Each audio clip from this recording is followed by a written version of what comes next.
ఇప్పుడు ఇండియాలో ఇయర్ కి ఆల్రెడీ 30 లక్షలు సంపాదిస్తున్నట్టయితే అదే బెటరా లేకపోతే యూఎస్ కి మూవ్ కావాలా? This is the comment that I got yesterday from Uttej bhai. ఈ క్వశ్చన్ చాలా సింపుల్ గా అనిపిస్తుంది, but honestly I think this is one of the important questions. మస్తు మంది ఫస్ట్ యూఎస్ కి పోదామని అనుకుంటారు. ఎందుకంటే ఫ్రెండ్స్ పోయిరు, రిలేటివ్స్ పోయిరు, తెలిసిన వాళ్ళు ఆడనే ఉన్నారు, ఇన్స్టాగ్రామ్ లో లైఫ్ మంచిగా కనిపిస్తుంది, డాలర్లలో సంపాదిస్తాం. ఇక్కడ నా పర్స్పెక్టివ్ లో ద కరెక్ట్ క్వశ్చన్ ఈస్, నేను ఇప్పుడు యూఎస్ కి పోదాం అనుకుంటుంది నాకు బెటర్ కాబట్టా ఆర్ ఇండియాలో నాకు ఇప్పుడున్న కరెంట్ సిచువేషన్ ఎస్కేప్ కావడానికి ఒక 4 years ముందు యూఎస్ కొద్దాం అనుకున్నప్పుడు I think this would be the question that I'll be asking myself if నాకు ఒక 30 లక్షల ప్యాకేజ్ ఉండుంటే. అండ్ ఎస్పెషల్లీ ఇప్పుడు ఇండియాలో మనకు already 25 to 30 lakhs salary every year వస్తుంది అని అంటే యూఎస్ కి పోదాం అనుకునే ఆ డిసిజన్ మరీ బ్లైండ్ గా తీసుకోవద్దు. ఎందుకంటే ఈ పాయింట్ లో యూఎస్ కి రావడం అనేది డైరెక్ట్ గా అప్గ్రేడ్ కాదు, it's sort of a calculated risk that we're taking at this point. ఇప్పుడు నిజం చెప్తా, ఆల్రెడీ నీకు ఇండియాలో 30 లక్షలు వస్తున్నాయి అండ్ నువ్వు ఇప్పుడు యూఎస్ కి క్లారిటీ లేకుండా పోయి ఫిగర్ అవుట్ చేసుకుందాం అనుకుంటున్నావు. ఐ మీన్ నీకు ఏ రోజుల జాబ్ కావాలో నీకు ఇంకా క్లారిటీ లేదు, ఏదన్నా ర్యాండమ్ యూనివర్సిటీకి పోదాం అనుకుంటున్నావు, పెద్ద లోన్ తీసుకుంటున్నావు, ఇక్కడ జాబ్ మార్కెట్ గురించి ఐడియా లేదు, ఇమిగ్రేషన్ గురించి నీకు కరెక్ట్ గా ఐడియా లేదు, అండ్ యూఎస్ కి పోయిన తర్వాత ఫిగర్ అవుట్ చేసుకొని చూసుకుందాము అనే మైండ్ సెట్ లో ఉన్నట్టయితే ఆనెస్ట్లీ ఇండియాలోనే ఉండడం 100% బెటర్.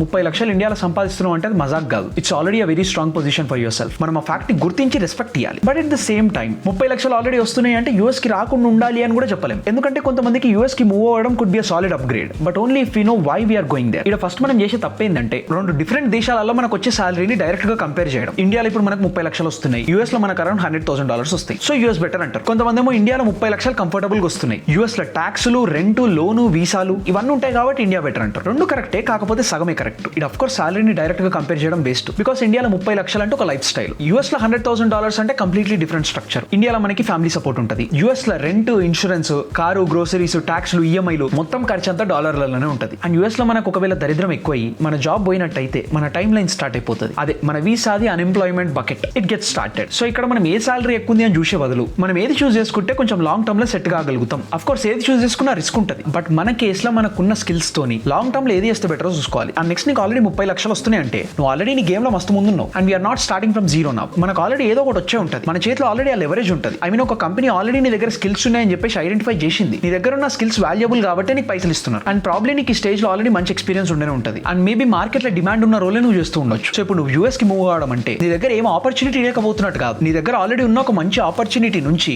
ఏదో అన్సర్టైన్ ఆపర్చునిటీ కోసం ట్రై చేస్తున్నాం. So this will be a very different decision. ఇండియాలో ఇప్పుడే కాలేజ్ నుంచి గ్రాడ్యుయేట్ అయ్యి నీ చేతిలో ఎక్స్పీరియన్స్ లేకపోతే ఒకటి, బట్ నీ చేతిలో ఆల్రెడీ 30 లక్షల జాబ్ ఉంది అంటే అది ఇంకొకటి. ఇక్కడ ఇద్దరు సేమ్ డిసిజన్ తీసుకోవడానికి రాదు కదా, బికాస్ అప్పుడే గ్రాడ్యుయేట్ అయిన వాళ్ళకి యూఎస్ కి పోయి మాస్టర్స్ కొత్తగా చేస్తే it can definitely accelerate our growth if you do it right and learn enough skills. అదే ఆల్రెడీ నీ దగ్గర 30 లక్షల జీతం వస్తున్నప్పుడు నువ్వు యూఎస్ కి పోయినావు అంటే ఒక రకంగా టెంపరీగా రీసెట్ బటన్ కొట్టినట్టే, బట్ అక్కడ మన క్లారిటీతోనే బటన్ కొట్టాలి. ఇప్పుడు ఇది చేస్తే పక్కా నేను నెక్స్ట్ లెవెల్ కి పోగలుగుతానా, లేకపోతే ఆల్రెడీ మన చేతిలో ఉన్న మంచిదాన్ని వదిలేసుకొని కన్ఫ్యూజన్ లో పడుతున్నా. ఈ క్లారిటీ ఇంకా నమ్మకం అనేది గట్టిగా ఉండాలి. అండ్ నెక్స్ట్ ఐ థింక్ ఇప్పుడు నువ్వు యూఎస్ కి పోయిన తర్వాత ఏం చేయాలో అనేది క్లారిటీ లేకపోతే ఏకదమ్ పెద్ద రిస్క్ తీసుకుంటున్నట్టే, బికాస్ ఆఫ్ కోర్స్ ఒక 15-20 ఏళ్ళ ముందు ఉన్నట్టు మార్కెట్ లేదు, జనాలు మొత్తం నిండిపోయారు, మొత్తం ప్రపంచంలో ఏడ చూసినా కాంపిటీషనే ఉంది. మనకంటే ఒక 2-3 జనరేషన్ల ముందు అబ్రాడ్ కి పోయిన వాళ్ళు ఇప్పుడు మంచిగా సెట్ అయ్యారు. వాళ్ళు పోయిన తర్వాత ఫిగర్ అవుట్ చేసుకున్నట్టే మనం ఇప్పుడు చేసుకుందాం అని అంటే అట్లా లేదు. లైక్ ఫస్ట్ అయితే ఇప్పుడు స్టార్ట్ చేస్తా, పోయిన తర్వాత ఫిగర్ అవుట్ చేస్తా. డేటా సైన్స్ అన్నా కానీ, ప్రాజెక్ట్ మేనేజ్మెంట్ అన్నా కానీ, బిజినెస్ అనలిస్ట్ అన్నా కానీ, ఏదో ఒకటి first computer science, data science తీసుకొని తర్వాత ఫిగర్ అవుట్ చేసుకుందాం అని అనుకుంటే సిచువేషన్ డేంజర్ ఉంటుంది. మనం బ్యాచిలర్స్ ఉన్నప్పుడు అంటే ఏదో ఒక కోర్స్ తీసుకుంటాం,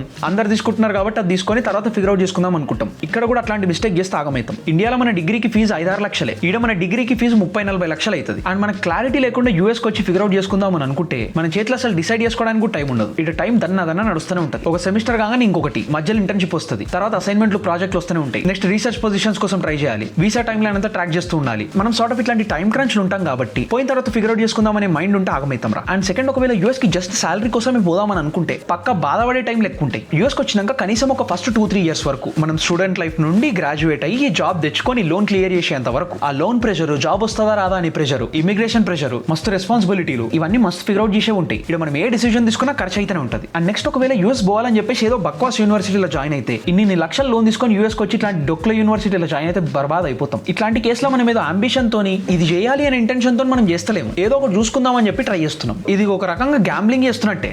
ఇది గ్యాంబ్లింగ్ అవుతుంది, ఏదో ధైర్యంగా డిసిజన్ తీసుకోవడమో రిస్క్ తీసుకోవడమో కాదు, it's more of a Gamble. And ఇప్పుడు నువ్వు ఆల్రెడీ ఇండియాలో మంచి కంపెనీలో పనిచేస్తున్నావు అంటే ఆల్రెడీ మంచి సాలరీ ఉంది, నీకు నచ్చిన రోల్ కూడా ఉంది, నీకు నచ్చిన మేనేజర్ ఉన్నాడు, మస్తు నేర్చుకుంటున్నావు, ప్రమోషన్ కి మస్తు స్కోప్ ఉంది, ఇంకా స్టాక్స్ గీక్స్ కూడా ఉన్నాయంటే క్రేజీ కదరామో. ఇప్పుడు అదంతా వదిలేసి యూఎస్ కి మాస్టర్స్ కి పోవడం maybe you have to think again if that's the case. ఎందుకు కరెక్ట్ కాదో అప్పటి నుంచి చెప్తున్నా మంచిదే, బట్ నేను ఇప్పుడే నా బ్యాచిలర్స్ అయిపోయి ఉంటే నేను డెఫినెట్ గా యూఎస్ కి వస్తుండే, because I have my reasons. కాకపోతే మంచిగా ప్లాన్ చేసుకొని వస్తుండే, పోయి ఏదో ఒక జాబ్ సెట్ చేసుకుందామని కాదు. ఇప్పుడు నేను యూఎస్ కి పోగానే ఫస్ట్ 3 years ఏం చేయాలి అనే కరెక్ట్ క్లారిటీతో వస్తుండే. లైక్ ఫస్ట్ ఇంకా పోవడానికంటే ముందే నాకు అసలు ఏం రోల్ కావాలో కరెక్ట్ గా ఫిక్స్ అయిపోయి దాని related updated resume, portfolio, linked in ప్రాజెక్టులు ఆల్రెడీ స్టార్ట్ చేసేసి చూపించడానికి రెడీగా ఉండాలి. నెక్స్ట్ యూఎస్ కి మూవ్ అయిన తర్వాత ఫస్ట్ మేబీ ఒక 1 year జనాలతో నెట్వర్క్ అయ్యి మార్కెట్ ని అర్థం చేసుకొని ఇంటర్న్షిప్స్ కోసం ట్రై చేస్తుండే. ఇయర్ మొత్తం ట్రై చేస్తున్నామంటే పక్కా క్లిక్ అవుతుంది. అండ్ సెకండ్ ఇయర్ ఆల్రెడీ మన చేతిలో ఇప్పుడు ఎనఫ్ ఎక్స్పీరియన్స్ ఉండే ఉంటుంది కాబట్టి ఈ ఇంటర్న్షిప్ నుంచి ఫుల్ టైం కన్వర్షన్ ఉంటే అది ట్రై చేస్తా, లేకపోతే ఇయర్ మొత్తం ఫుల్ టైం జాబ్స్ మీద కూర్చుంటా. అండ్ తర్వాత లోన్లు క్లియర్ చేసుకొని అండ్ వీసా సిచువేషన్ ని కొంచెం ఎట్లా లాంగ్ టర్మ్ కోసం స్టేబుల్ చేయాలని చూస్తుండే. ఆల్సో ఇది ఎక్స్పోజర్ క్రేజీ ఉంటుంది. లైక్ పెద్ద పెద్ద టీమ్స్, మస్తు క్రేజీ స్టార్ట్అప్లు, ఏఐ కంపెనీలు, ఆపర్చునిటీస్ మస్తు ఎక్కువ ఉన్నాయి కాబట్టి మన దగ్గర స్కిల్ ఉండి మనం ఆల్రెడీ ప్రిపేర్ అయిపోయి ఉన్నాము అంటే మనకు ఛాన్సులు కొంచెం జల్ది వస్తాయి. అండ్ ఒకవేళ నీకు యూఎస్ కి మూవ్ అయిన తర్వాత అన్సర్టైనిటీ ఉంటది అని తెలిసినా గానీ నీకేం పెద్ద ప్రాబ్లం లేదు. నువ్వు ఎంత పెద్ద ప్రాబ్లం వచ్చినా తట్టుకోగలుగుతావు. జాబ్ మార్కెట్ ఎట్లున్నా కానీ నువ్వు సెట్ చేయగలుగుతావు. వీసా ఏమైనా పంచాయతీ వస్తే నువ్వు ఆల్టర్నేట్ సెట్ చేసుకుంటావు. స్పాన్సర్షిప్, టైమ్ లైన్ ఇవన్నీ కరెక్ట్ గా చూసుకోగలుగుతావు. అండ్ నీ దగ్గర స్కిల్స్ ఉన్నాయి, ధైర్యం ఎక్కువ ఉంది అంటే I think it can still be worth it. అట్లా కాకుండా కంప్లీట్లీ పానిక్ అయిపోయే సిచువేషన్లు ఉంటాము అని అనిపిస్తే కొంచెం పెద్ద డిసిజన్ కాబట్టి చాలా ఎక్కువ ఆలోచించాల్సి వస్తుంది. సో అల్టిమేట్ గా మన కంపారిజన్ ఇండియాలో వచ్చే సాలరీయా, యూఎస్ లో వచ్చే సాలరీయా కాదు. ఇండియాలో మన చేతిలో ఆల్రెడీ ఉన్న 30 lakhs ప్యాకేజా, లేకపోతే next 3 to 5 years of this career పాత, ఈ రెండిట్లలో ఏది కరెక్ట్ అనేది మనకు ఆన్సర్ కావాలి. మేబీ ఇండియాలో ఉంటే నెక్స్ట్ 3 years లా ఆ 30 lakhs నుంచి మేబీ 45 lakhs కి పోతామేమో, మేనేజర్ రోల్ లేకపోతే సీనియర్ రోల్ కి పోతామేమో. అదే యూఎస్ లో ఉంటే నెక్స్ట్ 3 years ఏమైతుందంటే మాస్టర్స్ కి ఖర్చు, loan, but internship possibility, full time possibility, also visa స్టెబిలిటీతో నిల్లి. సో ఇక్కడ రెండింటిని కంపేర్ చేసుకోవాలి. ఎమోషనల్ డిసిజన్ కాకుండా ప్రాక్టికల్ గా నీ కేసుకి ఏది వర్కౌట్ అవుతుందో అని చెప్పి కరెక్ట్ గా ప్లాన్ చేసుకోవాలి. కొన్నిసార్లు డెఫినెట్ గా వితౌట్ ఎనీ క్వశ్చన్ ఆల్రెడీ ఇండియాలో ఉన్న పాతే ఈస్ బెటర్, బట్ కొన్నిసార్లు US makes more sense. And ఇప్పుడు మనం యూఎస్ కి మూవ్ కావాలంటే మన రీజన్ మనకు వచ్చే సాలరీ కంటే ఎక్కువ వర్త్ ఇట్ అయి ఉండాలి. జస్ట్ సాలరీ కోసం మాత్రమే అంటే I think it is not enough. The reason should be better role, better ecosystem, better learning, better exposure, ఈ టైప్ రీజనింగ్ ఉండాలి. అఫ్ కోర్స్ మనకి ఏదేమైనా పైసలే అన్నిటికంటే ఇంపార్టెంట్, కానీ దాంతో పాటు దాన్ని ఇంకా గట్టిగా ప్రూవ్ చేయడానికి we need a solid reason. So ఇప్పుడు నువ్వు ర్యాండమ్ గా ఎవరినన్నా యూఎస్ కి పోవాలా వద్దా అని అంటే మోస్ట్లీ వాళ్ళ కేసులు ఏమైందో దాన్ని కన్సిడర్ చేసి ఆన్సర్ చేయడానికి చూస్తారు. అది నీకు వర్కౌట్ అవుతుందా కాదా అని నీకే తెలవాలి. And because I talk to lot of students and I have seen a lot of students journeys, I think ఇప్పటిదాకా నేను చెప్పిన స్టఫ్ అంతా you have to understand and figure out what works best for you. So అది కథ. And with that మనం gym పోదాం, హిచ్ పడేద్దాం. Let's go. A few moments later.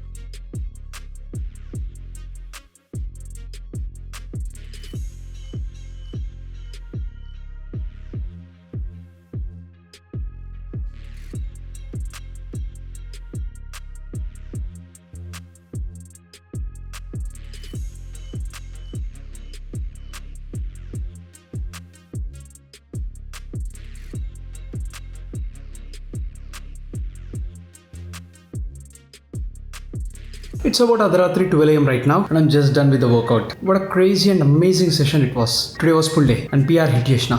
Crazy bro, I'm enjoying it. Crazy pump వచ్చినుండే. I think I went all in. It felt amazing. Watch అయితే ఎక్దమ్ tight అయిపోయింది. Anyways, today was a nice day. Very long. Hectic in a way. ఈరోజు పని అయిపోగొట్టుకొని ఇంటికి రావడానికి కొంచెం late అయిన ఉండే. వచ్చిన తర్వాత డైరెక్ట్ వీడియో. నెక్స్ట్ ఒక గంట సేపు టైం పాస్ చేసి direct gym. It's going good bro. Progress is progressing. Today is what? Day 12, right? It's going good. We should just keep going. Anyways, for now, ఇంటికి పోయి స్నానం చేసి ఫ్రెష్ అయ్యి ఇంకా 200 calories ఈరోజు మిగిలినాయి. ఏదైనా తినేసి direct I'll go straight to sleep. And with that మనం రేపు కలుద్దాం, ఇచ్చి పడేద్దాం. And yeah, అంతే మరి. Bye.